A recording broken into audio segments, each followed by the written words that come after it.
selling in Europe. Today we're going to be discussing the markets which I think have some of the best potential moving forward. We're going to be focusing on all the Amazon fees associated with selling in Europe. We're going to use the UK as our main example, but also discuss Europe-wide fulfillment and your options there with Pan-European FBA, European Fulfillment Network. By the end of this overwhelming sheet should make a lot of sense and you should know exactly how to use it. Guys, if you enjoyed this video, give it a quick thumbs up for me. If you're new here, a big welcome. Consider subscribing, hit those bells, and let's jump in. So step one is work out your referral fee. Now, Amazon is always going to charge you a referral fee for every item you sell on their platform. Think of this like a commission. Without them, you probably wouldn't have made the sale. Generally, this is about 15%, but it does differ per category, as you can see here. The best referral fee categories for the UK. So which of those are really the best? If you choose to list your products in these, you might pay lower referral fees. Consumer electronics is at 7, computers at 7, computer accessories at 12, DIY and tools at 12, electronic accessories at 12, industrial tools and instruments at 12, material handling and metalworking at 12%. Remember, that's as opposed to 15% of your sell price. So always a really easy calculation. You take wherever you've listed your product, you take that category's referral fee percentage, you times your sell price by that percentage, and you will know the referral fee you're going to pay Amazon every time you sell an item through their platform. So that is step one done. Next is UK fulfillment fees.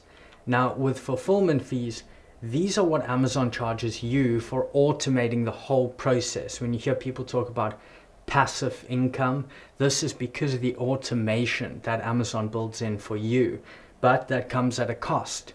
They have to pick, pack, handle, ship out those units, deal with that customer relationship, that customer service aspect, deal with returns, which is a big part of Amazon customer trust. For doing all of that, they are going to charge you a set FBA fulfillment fee. This fee is based on your product's size tier and outbound shipping weight. Both are super important. So step two is to determine your size tier.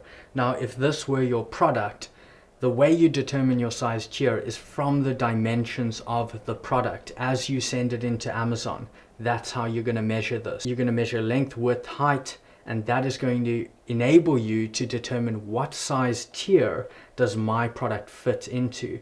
Here are some of the common size tiers. Standard envelope at 33 by 23 by 2.5 centimeters. So if your product fits in that, you will be in standard envelope. But again, that's super thin. Next is large envelope at 33 by 23 by 5.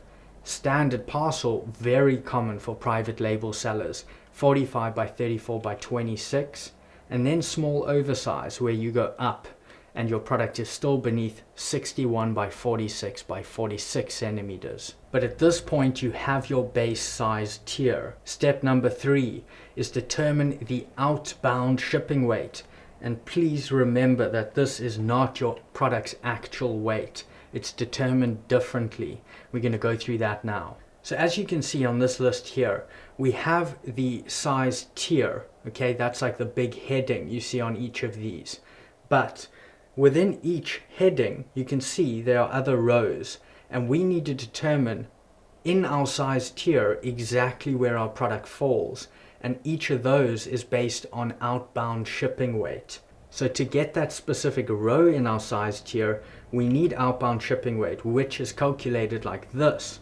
Your actual product weight, so that's how much this product actually weighs on a scale, again, exactly as you would send it into FBA, plus Amazon's packaging weight. Remember, every time Amazon ships out your unit, they put this in another box. So they're going to put it perhaps in this packaging box with the Amazon logo and ship that to the customer. But this box also has a bit of weight to it. So that's going to cost Amazon to ship, and they pass that on to you. The cool thing is that Amazon's packaging weight is no mystery. This is given a default weight based on your size tier. So again, looking at your size tier over here, you can see that in the header, each one has a listed packaging weight. And that listed packaging weight is what you're going to add to your product's actual weight. And that together gives you your outbound shipping weight and allows you to choose your exact row in that size tier and therefore work out the exact fulfillment fee. So if we use this as an example, our product's 25 by 15 by 10 centimeters and weighing 680 grams. So our size tier is obviously standard parcel. Now this size tier has an Amazon packaging weight, remember the bigger box, of 100 grams. So we need to add that to our actual product's weight. And when we do that, we obviously get 780 grams. Step number 4, determine your local FBA fulfillment fee. Remember, Europe has multiple marketplaces. So for right now, we're focusing on the local fulfillment fee. Now to do this, you're going to determine where that outbound shipping weight sits within that size tier. So moving down there, in our example case, we can see case standard parcel and we can move down. And we know that we're over 500 grams or 0.5 kilos, but we are under 1 kilogram. And so that is going to be our exact size tier. So we are in standard parcel under 1 kilogram. Now if you look across, okay, you can see all these columns.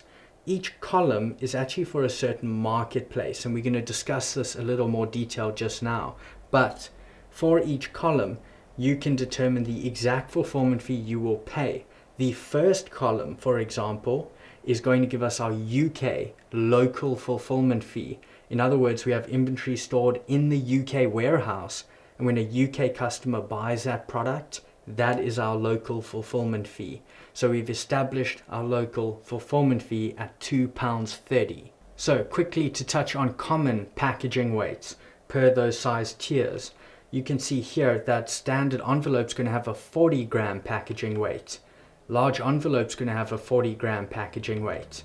Standard parcel, very common, has 100 grams of packaging weight. Small oversize is 240 grams packaging weight. Again, these are the amounts of packaging weight you add to your actual product's weight. Step 5 is determine your total local Amazon fee. So here in our example product, same measurements, we're going to sell at £29.99. And if we do that, we take our local FBA fulfillment fee, we already worked out £2.30. We're going to add that to our referral fee. Now in this case, our product's in a category with 15% referral fees. So if we take £29.99 times 15%, we get £4.49. We add the fulfillment fee to our referral fee, and we have our total local Amazon fee per unit. That is going to be £6.79. Again, that's for Amazon's referral fee and fulfillment fee, everything in one. So now we know what we pay Amazon per unit we sell and fulfill through their platform. Now the next topic is Europe-wide fulfillment. This is where people get super confused in terms of how to fulfill items and what they're going to pay Amazon to fulfill items across Europe and between countries. Now because you've already worked out your exact size tier, it's actually quite easy for you to determine the fees you're going to pay when shipping items cross-border in Europe or using something called Pan-European FBA. In short, it's easy now for you to determine your Europe-wide fulfillment fees. And you can fulfill items across Europe in two major ways. Number one is called the EFN, which stands for European Fulfillment Network. This is when you choose to store all your inventory in one market. Let's say the UK was your home market. You send all your inventory from your supplier to the UK and you only store inventory in the UK. But when you create a listing on .co.uk, that listing's duplicated across all the Europe markets. So it will be on Germany, France, Italy, Spain as well. And because of that, customers in those other countries can purchase your product, and they can purchase it on their home site or on .co.uk. That's up to them. But the point is that they can purchase your product. And so as long as you leave it to that default setting, because you can turn it off, these customers will be able to purchase your product, and you're going to have to understand the fulfillment fees involved in shipping products to that customer from your home marketplace, your one inventory pool.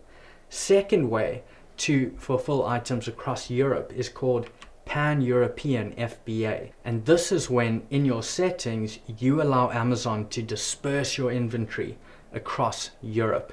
You don't hold it all in, say, the UK home marketplace, but you say, I want to be able to ship out into all the other countries, and Amazon will use an algorithm to determine how much to send to each. For example, 20% to Germany, 10% to Spain, and the same for Italy and France.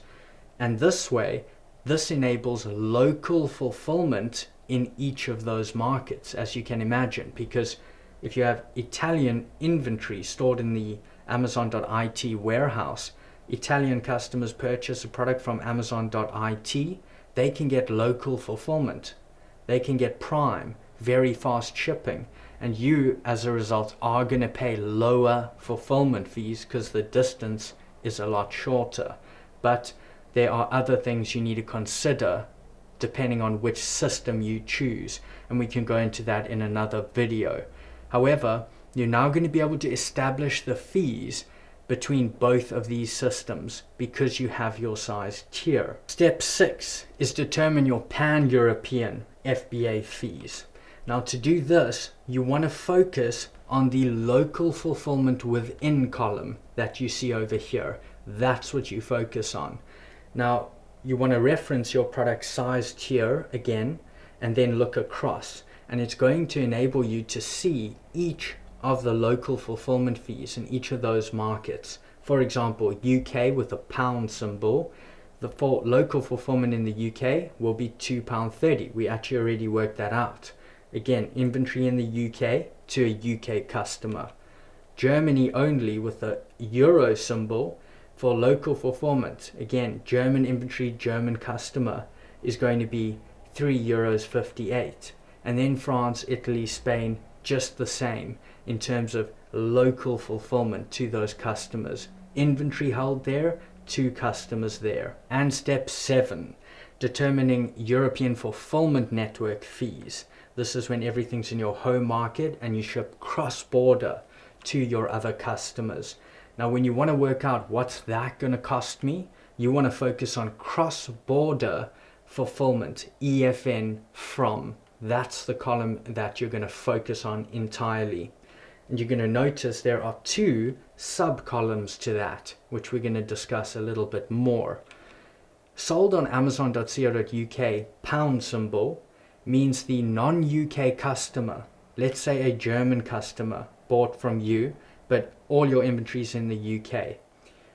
They bought the product on .co.uk. They bought it on the UK website. And so the fee here is going to be in pounds, and it's going to be £6.04 for you to fulfill that order. The key is in the pound symbol. That kind of gives it away, and that this customer bought it on Amazon.co.uk. So again, where your non-UK customer buys from, or where your European customer buys from, is very important. And they can buy from their home marketplace, let's say Amazon.de, but they can also buy it from Amazon.co.uk. And depending which one they buy it from is the fee that you're going to pay.